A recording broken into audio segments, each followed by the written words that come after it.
Hello friends, welcome to my cookery world. இன்னைக்கு நாம ரொம்ப ஈஸியாக செய்யக்கூடிய வாழைத்தண்டு பொரியல் எப்படி பண்ணுறதுன்னு பார்க்க போகிறோம். அதுக்கு இந்த மாதிரி சைஸை வாழைத்தண்டு எடுத்துக்கோங்க. அதை ரவுண்ட் ரவுண்டாக கட் பண்ணி எடுத்துக்கோங்க. இது இடையில நார் மாதிரி வந்தால் அதையும் எடுத்துருங்க.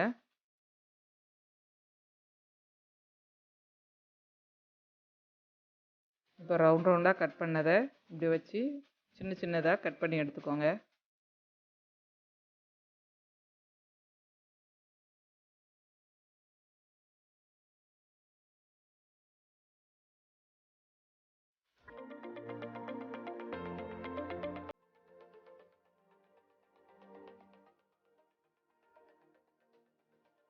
இப்படி எல்லாத்தையுமே பொடி பொடியாக கட் பண்ணிக்கலாம்.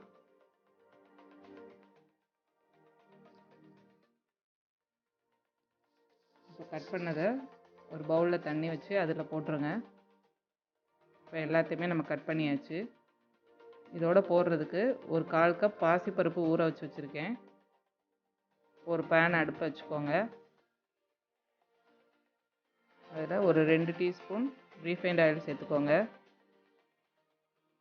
அதில் 1/4 டீஸ்பூன் கடுகு. கடுகு நல்லா பொரிஞ்சதும் 1/4 டீஸ்பூன் உளுந்தப்பருப்பு,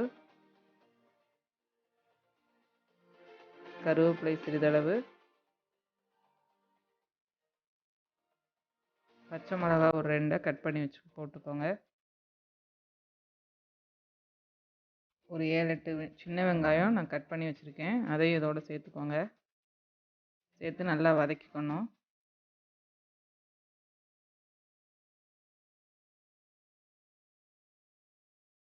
வெங்காயம் நல்லா வதங்கவும் அதோட நம்ம ஊற வச்சுருக்கிற பாசிப்பருப்பை இதில் சேர்த்துக்கோங்க.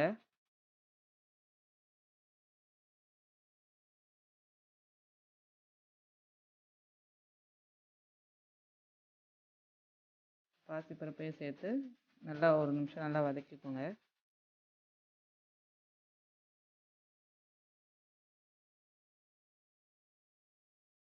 இதில் நம்ம கட் பண்ணி வச்சுருக்கிற வாழைத்தண்டை இதில் சேர்த்துக்கோங்க.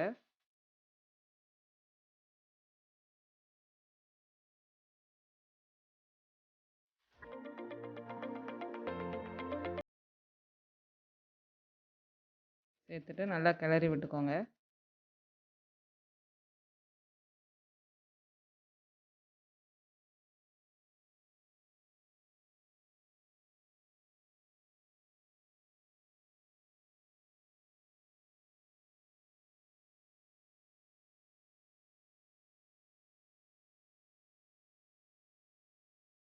இந்த வாழைத்தண்டுக்கு தேவையான அளவு உப்பு சேர்த்து அதையும் நல்லா கிளறி விட்டுக்கோங்க.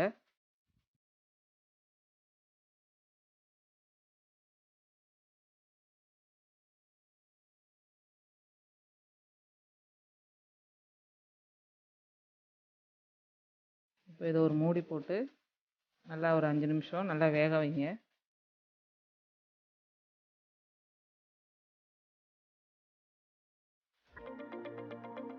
இப்போ வாழைத்தண்டு நல்லா வெந்துருச்சு. அந்த இதில் இருக்கிற தண்ணியும் நல்லா வற்றி ட்ரை ஆயிடுச்சு.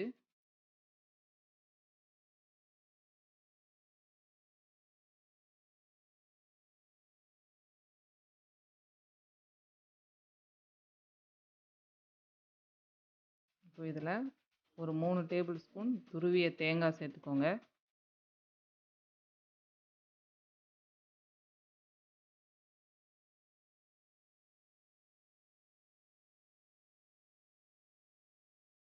சேர்த்துட்டு அதையும் நல்லா மிக்ஸ் பண்ணி விட்டுக்கோங்க.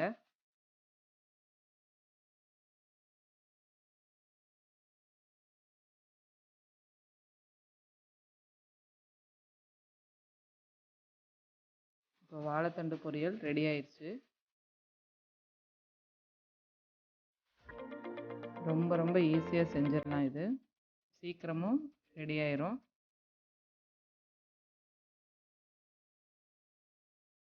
இப்போ இதை வேறு பவுலுக்கு மாற்றிடலாம். சுவையான ரொம்ப ஈஸியாக செய்யக்கூடிய வாழைத்தண்டு பொரியல் ரெடி.